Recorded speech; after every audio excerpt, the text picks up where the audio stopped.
All right, so last Friday the 13th, Hasbro held an event called Triple Play, their fan first Friday new toy reveals for Marvel Legends, Star Wars, and Transformers with special appearance of the Ghostbusters. So it was amazing, amazing event. They had some great, awesome reveals, some not so great. So we'll get to that all right now. And here's the lowdown and how I feel about these new reveals. Let's begin with Transformers, some new Studio Series figures. The Studio Series Starscream from the Bumblebee movie. This has been sort of leaked before the event, and I know this is a very unpopular opinion, but I'm not too big on this Starscream. It's a great attempt at trying to give us a rebooted Starscream in the instead of the Bayverse, we're having the Nightverse type of movieverse Transformers, and Hasbro is really putting an effort to put out these figures from the rebooted movieverse line, but I don't know. I'm judging too quickly, but contrary to popular opinion, I am not a big fan of this figure. I get it. A lot of people are excited to see a more G1-esque Starscream, but I think Hasbro could have done better with this one. He's supposed to be a Tetrajet, and I don't know, they did such a wonderful job with the Siege, Starscream, and Seekers that I thought it would carry over here. Turning it into like a movieverse figure, I don't know. I'm sorry to say it, Hasbro, but it is a little bit lazy, I think. Just a tad bit. I think this is not how he looked like in the movie. I don't think this is how he looked like, unless I watched a different movie. But this, I believe, stems from some conceptual artwork, and I'm pretty sure down the line when they make Thundercracker or Skywarp from the Bumblebee movie, they'll probably give us something much better looking than this. So sorry, Hasbro. I'm not a big fan of that. But if I'm still into the Studio Series line, I'll probably pick that up, and I'll make sure to do a review. This one, the B127, or before he became Bumblebee, his Cybertronian alt mode, this is going to be great because it just uses the Cliff Jumper mold. They just, it's now yellow, and they changed the head sculpt. And it's going to be great. If you've watched my my Studio Series Cliff Jumper review, you'll know that I like this mold, and this is going to be an awesome, awesome figure. But it's not something we really need, and maybe they could have given us an Age of Extinction Bumblebee or a Last Night Bumblebee, not just a repacked Age of Extinction Bumblebee. I mean, they could have given us figures that collectors really need at this point in time. And these figures are not going to be out anytime soon. They're going to be out in July, officially in July. So expect that to be on shelves like end of June and early July. So, by that time, the hype would have been over, and maybe Hasbro could have picked a better Bumblebee figure. Next is Dino. I was very excited that there was a Dino figure, but look at the alt mode. That was the first thing I noticed. Yeah, I guess they weren't able to get the rights to the Ferrari likeness or the actual Ferrari license to make Ferrari car toys. Maybe Mattel is being a pain and they don't want other competitor doing it, but it does not look like a Ferrari.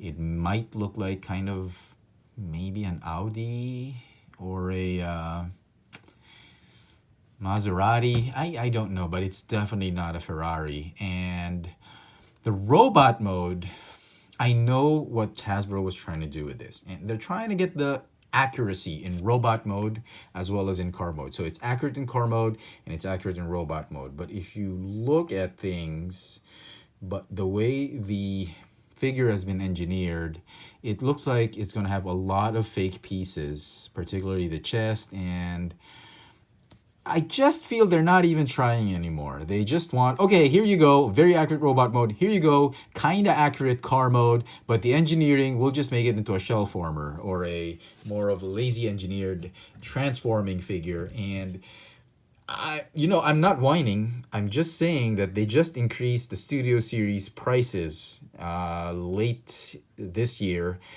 and you're thinking they'd be giving you better, more premium stuff than what they did before, but it just looks to be more of the same. And quite frankly, he looks like an Insecticon. He looks like a mosquito, and I'm pretty sure Hasbro got it right. I'm sure it's going to be very accurate to the movie, but I just wish they could have done better, because they're doing so much better in the War for Cybertron trilogy line. It's like you're getting a scaled down masterpiece figure, and for a time, that's what they were doing with the studio series. And I don't know, I'm judging too quickly, and this could be a step backwards for the line. And, there's so much hype about Dino.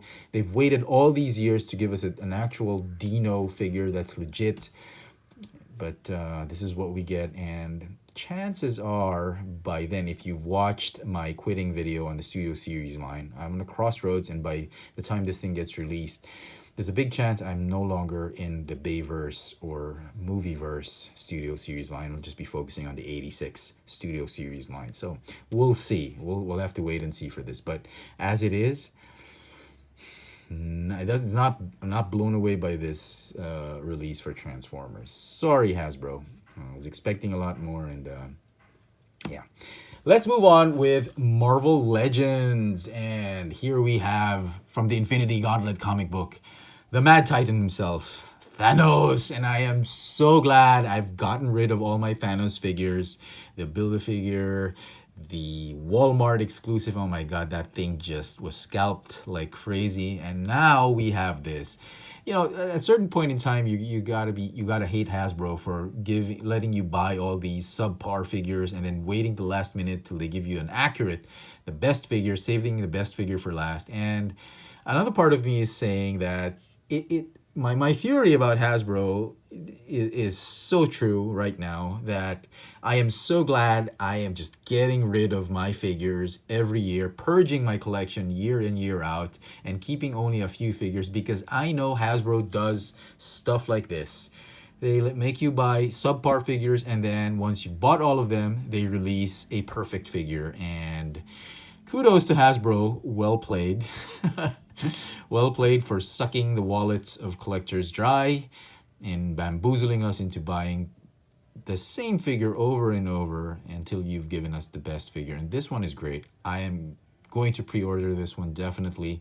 For those of you in Manila who are asking where I pre-order most of my stuff, for this particular figure, my store of choice is probably Kal-El Collectibles. So stay tuned for that. I hope I do get a pre-order in time before the deadline. Very excited for this figure. And look at this. 2 head sculpts, 2 pairs of hands, the Infinity Gauntlet, color accurate palette for the figure. What more can you ask, right? And I pity those who just hoarded all those Walmart exclusive Thanos. Good luck selling those. So it doesn't pay to scalp and hoard, so learn from this. Next up are a bunch of Spider-Man Into the Spider-Verse universe. And I was so blown away by that film. I love the film. But the toys, not so much. No, I don't think I'll be getting this. No way. And this should have been in a 2-pack. The fully costumed Peter Parker Spider-Man and Peter B. Parker Spider-Man, and this one. I think, or I don't know. Maybe I'm asking for too much, and they're maybe targeting the kids or the older kids to get this instead of the adult collector. I don't know, but no, I don't think so. Even Miles Morales, I really enjoyed the film, but the toys are just not doing it for me. If at all, I'll probably just be getting a Spider-Gwen or Ghost Spider with a Spider-Ham figure. This is, if at all, and this is if I see it on retail at a little bit of a discount and not full-on retail price or higher than retail price at hobby shops. No, because if you buy this figure, you're gonna have to buy Miles and you have to buy the others. But if at all, this is probably the figure I'll probably get if I'm getting anything from this line, because he's pretty cool, but they could have put another figure in. They could have put the robot figure, or I don't know. But I guess they had to put this guy. Maybe a Kingpin figure would have been nice, but that would have been too big for a regular packaged figure. So I can't really blame Hasbro for doing this. This is probably the only figure that collectors are going to get from this wave. This is going to be hoarded and scalped like crazy. One, it is an army builder. And, you know, Hasbro should put 2 per case for this figure. But knowing Hasbro, they're going to put the Spider-Man figures 2 per case. This one and this one. Because they still think to this day that Marvel Legends are for kids. Or like for not the adult collector. They've already established this is for the adult collector. And if they actually believe what they're saying, they should actually put a lot more of the Hand Ninja, because it's like the Cobra Trooper. I mean, like, how do you get something that's 1 per case and it's an army builder? I mean, really?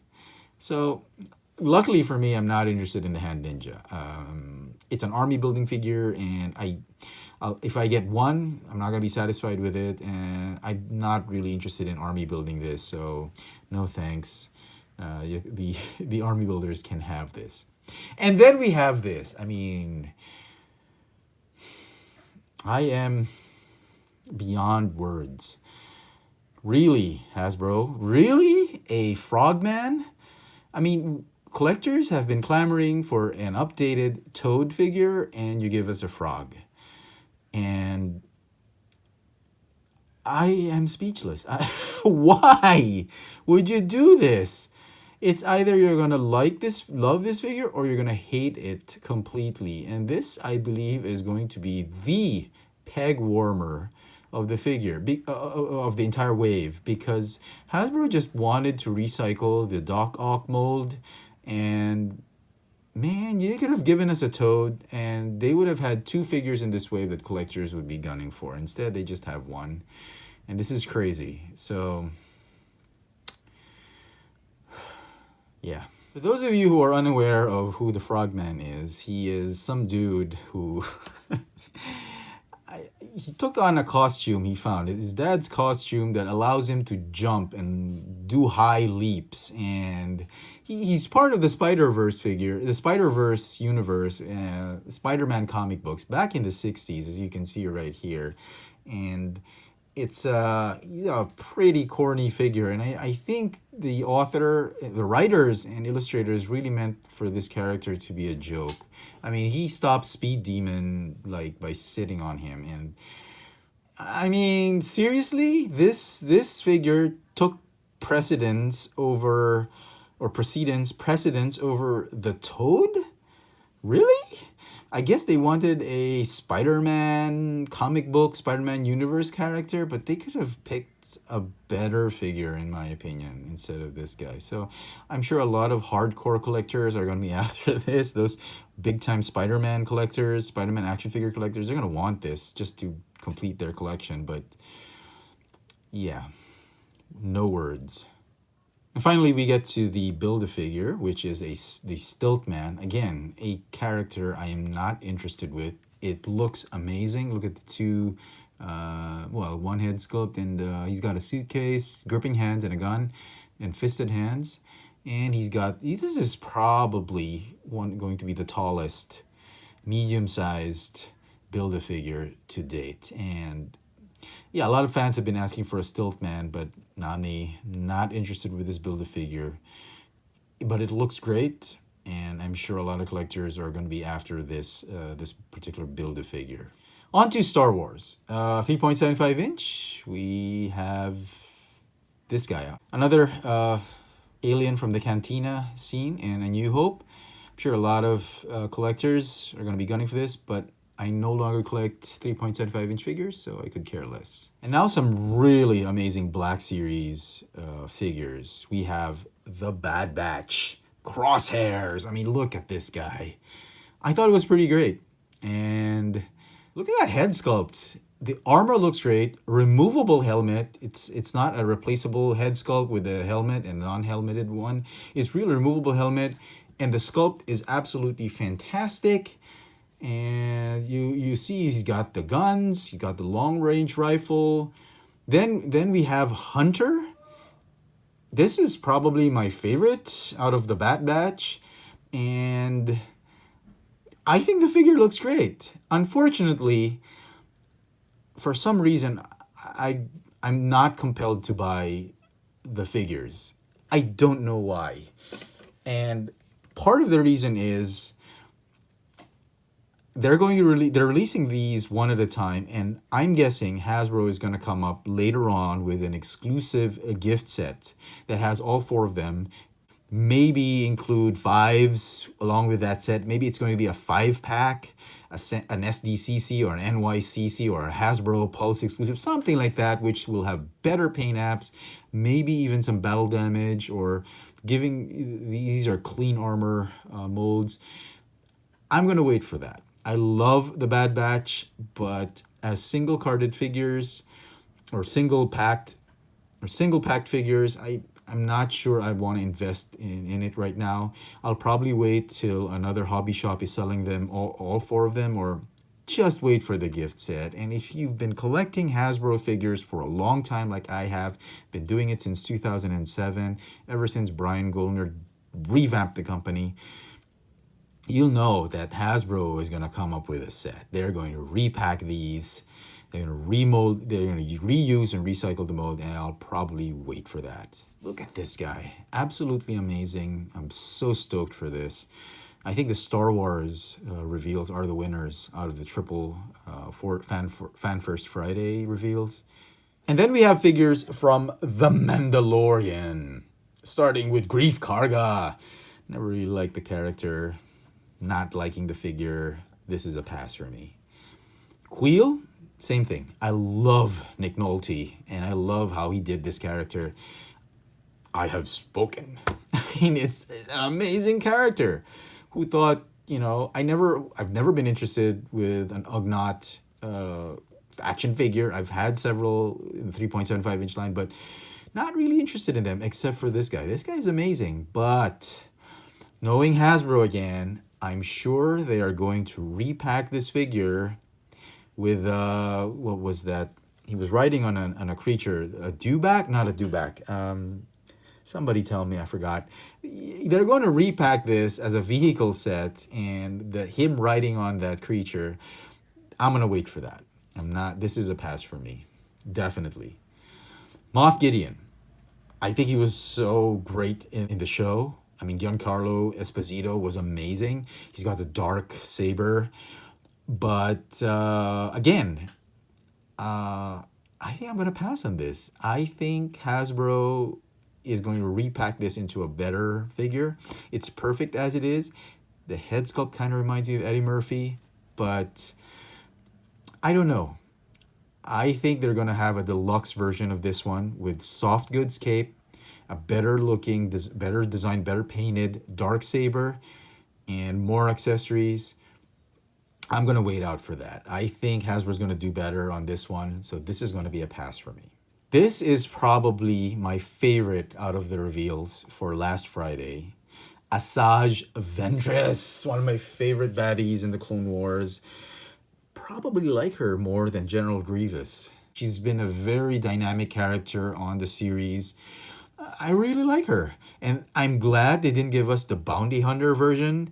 Hasbro is learning to satisfy the fans, and I'm so happy that they've given us this classic look, her first form, her first version as a Sith. I don't know if she was a Padawan or an apprentice, maybe an apprentice, I don't know, a hidden apprentice by Darth Tyrannus, Count Dooku, but I like it. I like this figure. Definitely my favorite out of all the reveals, and I thought the figure looked amazing. It looks like soft goods on her skirt, and I hope I'm right. It looks like soft goods, and she's looking great. And the head is not cartoony, and again, that's what they're doing with the cartoon figures, the animation figures. They're trying to make it realistic so it'll fit with the rest of the collection. Look at those lightsabers. You can combine them. Oh my goodness, absolutely a must-have. And again, I'll probably be pre-ordering this from Kal-El Collectibles. Definitely a must-have if you're a big fan of the Clone Wars. And lastly, before I forget, I don't know why I never mentioned this earlier, Ectotron Afterlife. It's a repaint, redeco of the original crossover Ectotron we've gotten, and it is a Target exclusive. Come on, Hasbro. I don't know. I've already sold off my Ectotron, and for some reason, I'm kind of interested in this set. I don't know if it's the Slimer ghosts. Maybe. I mean, look at that head sculpt. New paint apps, new paint scheme. Well, same old paint scheme, just kind of a tint different, slightly different tint and shade of color. It's got some battle damage, worn out rust right here in front of the car. Obviously, this is from the upcoming movie for 2021, the Afterlife movie, Ghostbusters. Kind of like Stranger Things Ghostbusters movie, but I don't know. The Ectotron wasn't 100% for me, and I got rid of it a year and a half ago, almost 2 years ago, but I kind of want it again because I know I'm very interested in the movie, and this one has the ghosts. So I'm kind of interested in it, but it sucks that it's a Target exclusive, and it's going to be very expensive to get it out here in Asia. Out here in Asia, we don't have Target stores. Hasbro, come on, man. And hobby shops are the way to go to do this, and it's going to suck trying to get this. But again, I might get this. Probably the only Transformer figure I'm interested in out of all the reveals. So there you go, folks. I hope you've enjoyed my take on last Friday the 13th's Triple Play. Hasbro Pulse Fan First Friday featuring the Transformers, Star Wars, and Marvel Legends featuring the Ghostbusters as well. Let me know in the comment section what you think of these reveals. Do you agree with me? Do you think I got it wrong? I mean, let me know in the comment section. And as always, hit that notification bell so you never miss out on any of my latest video reviews. If it's your first time here, please subscribe. And if you want to help this channel out, please check out my Patreon account. There is a link in the description box below. Any form of contribution will be greatly appreciated. Help me further this channel. And as always, thanks for watching. Thank you so much for staying till the very end of the video. It really helps with YouTube's algorithms and viewership of our videos. So thank you very much for that. I was just curious about this character. I saw it in Champions, Contest of Champions. It's a game, a Marvel game. And I have no clue who this guy is. Did I miss it out on the comic books? Is it a version of Onslaught, a Professor X Onslaught, Legion? I have no idea. Has it something to do with the Immortal Hulk comic books, which I've not picked up, by the way? I've not picked up that book. Somebody let me know in the comment section who this character is, because I can't seem to find it in the game. It looks very interesting, and I'm at a loss as to who this one is. Sorry for my lack of researching skills, but I'm sure you guys are better at this than me. So let me know in the comment section who this guy is. And until next time, thanks for watching.